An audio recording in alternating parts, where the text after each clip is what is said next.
So, good day everyone, and welcome to our discussion for today in our subject Philippine politics and governance. But before we start our formal discussion, let me ask any one of you if you can recall our last lesson. Yes, Miss Joanne. So, thank you. So, that was our last topic. Now, for today, we will be discussing a new topic that is in continuation with what we've discussed last meeting. So, our topic for today will be understanding power, political concept. So here are our learning objectives. So kindly please read everyone. So thank you. So we can only achieve these learning objectives if all of us cooperate and listen well. So first, what is power? So power is the ability of a person to let someone do something on his favor by whatever means, either by convincing or force. This definition is one of the most common definition of power. So an example of this is when a person or an institution issues or exercise its own power. So for example, a court issues a ruling. So whether you like the decision or not, if you're the parties involved, you have to follow the court's ruling. Second, since power is subjected of the notion to control in support to the idea above, we need to understand more of it as to what, where, when, and who are involved upon the existence of power as a whole. So power is something that we see in our everyday lives, and we see it in our government or in our institutions such as our university. So what are the types of power?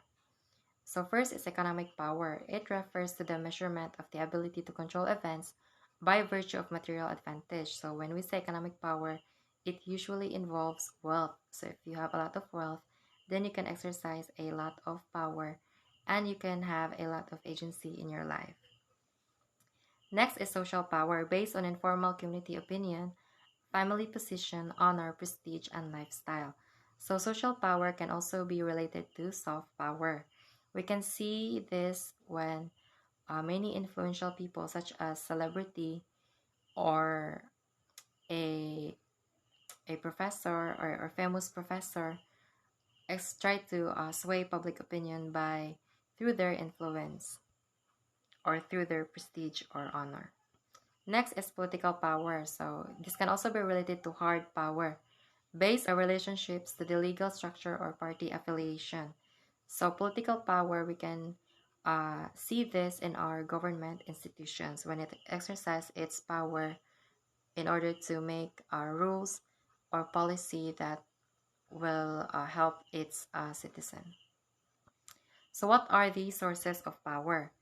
First is force. So an example of this is our military forces and police forces. Second is influence. So this also related to soft power, as I said earlier, when influential people try to uh, use their influence in order uh, to change events or to make people do what they want them to do.